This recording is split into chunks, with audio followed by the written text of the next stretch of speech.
প্রিয় দর্শক, ইতিমধ্যে আপনারা অনেকেই জানেন যে যান্ত্রিক ত্রুটির কারণে প্রায় ৪০ ঘন্টা ইতালিতে একটি ফ্লাইট অবস্থান করেছে এবং সেটি কানাডা থেকে আসছিল। এবং সেখানে আসলে চরম দুর্গতির মধ্যে কাটিয়েছে যারা ছিলেন। তো সেটা আজকে দুপুরে মানে রোববার দুপুর ১২ টায় সেই ফ্লাইটটি BG306 হজরত শাহজালাল আন্তর্জাতিক বিমানবন্দরে এসে পৌঁছেছে। এবং সেখানে অনেক বৃদ্ধ, নারী, শিশু তারা বিমানবন্দরের লাউঞ্জেই অবস্থান করছিলেন এবং সেখানে তাদের ঠিকমতো খাওয়া ছিল না, বসার ঠিকমতো জায়গা ছিল না, যেহেতু অনেক যাত্রী। এবং অন্যান্য পাসপোর্টধারীদের মানে বাংলাদেশী ছাড়া অন্যান্য পাসপোর্টধারীদের জন্য বিশেষ ব্যবস্থা থাকলেও বাংলাদেশীদের বলা হচ্ছে যে তাদের জটিলতার কারণে তাদেরকে হোটেলের ব্যবস্থা করতে পারে নাই। ঢাকা ফেরার পথে অনেকেই আলোচনা করছিলেন, মানে তাদের অভিজ্ঞতার কথা জানাচ্ছিলেন। সেই দীর্ঘক্ষণ আটকে থাকার পর্যাপ্ত বিশ্রাম, ঘুম এবং প্রয়োজনীয় ওষুধ ও অন্যান্য জরুরি সেবা সামগ্রী থেকে চরম দুর্ভোগ পোহাতে হয়েছে বলে অনেক যাত্রী এবং স্বজনরা সাংবাদিকদেরকে জানিয়েছেন। যাত্রীরা জানান যে প্রথম দিন এয়ার কন্ডিশনড বন্ধ থাকা অবস্থায় তাদের প্রায় ৮ ঘন্টা উড়োজাহাজের ভিতরে বসিয়ে রাখা হয়।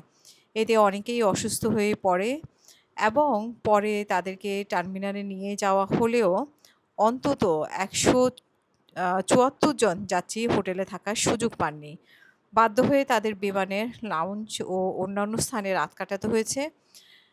এবং মানে একজন যাত্রী যেটা বলেছেন যে তারা প্রায় ৪০ ঘন্টা যাযাবরের মতো কাটিয়েছেন এবং উড়োজাহাজের ভিতরেই প্রায় ৮ ঘন্টা এসি ছাড়া বসেছিলেন। পরে লাউঞ্জে নেওয়া হয় এবং বলা হয় যে হোটেলে নিয়ে যাওয়া হবে। কিন্তু যেসব যাত্রীদের কাছে মার্কিন ও কানাডিয়ান পাসপোর্ট ছিল শুধু তাদেরকেই হোটেল দেওয়া হয়েছে, আর বাকিদেরকে বাংলাদেশি পাসপোর্টধারী যারা তাদেরকে আসলে লাউঞ্জে রাখা হয়েছে।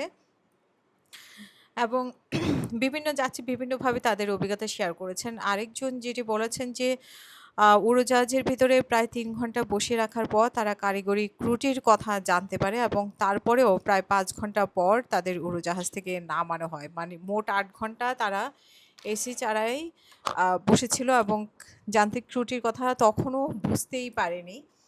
এই দীর্ঘ ভোগান্তির জন্য মানে দায়িত্বশীল কর্মকর্তাদের অবহেলা অবশ্যই।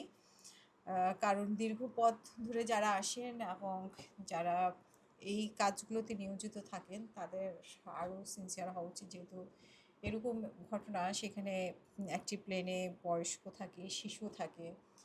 তো ৮ ঘন্টা এবং প্লেনের ভিতরে ৮ ঘন্টা এবং বাকি ঘন্টাগুলো এয়ারপোর্টে, এখানে অনেক বয়স্করা অসুস্থ হয়ে যেতে পারেন, আল্লাহ না করুক মারা যেতে পারতেন।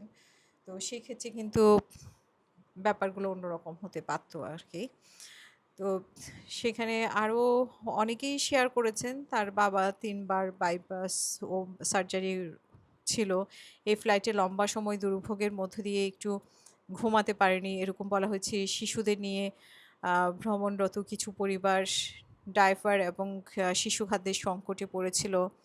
এরকম আরও সংকটের কথা বলা হয়েছে। তো আমরা মনে করি যে এই যে এতটা ভোগান্তি, বিশেষ করে বাংলাদেশি পাসপোর্টধারী যারা, তাদের ভোগান্তিটাই বেশি ছিল। অন্যদেরকে তারা কানাডিয়ান বা আমেরিকান পাসপোর্টধারীদেরকে হোটেল দেওয়া হয়েছে। তো বাংলাদেশিদের ক্ষেত্রে যে এই যে বৈষম্য, এই বৈষম্যটাও দূর হবে এবং এই যে দীর্ঘ সময় ধরে তারা বুঝতেই তাদের ৮ ঘন্টা লেগেছে। তারপরে ঠিক করতে শোনা গেছে যে বাংলাদেশ থেকে টেকনিশিয়ান নিয়ে তারপরে ঠিক করে তারপরে সেই প্লেন ঠিক করে সেই প্লেনকে পাঠানো হয়েছে। তো এটা পুরোটাই হচ্ছে যে এখানে বলা হয়েছে যে যান্ত্রিক ত্রুটির সুনির্দিষ্ট কারণ এখনও পরিষ্কার করে বিমান বাংলাদেশ বলেনি এবং সংস্থাটি শুধু জানিয়েছে যে ঢাকা থেকে প্রয়োজনীয় যন্ত্রাংশ প্রকৌশলীরা গিয়ে উড়োজাহাজটি মেরামত করে এবং সেটি চলাচলের উপযোগী করে তোলে। এটাই বলা হয়েছে এবং জ্বালানি নেওয়ার জন্য নির্ধারিত যাত্রা বিরতির সময়ে সমস্যার সূত্রপাত ঘটে।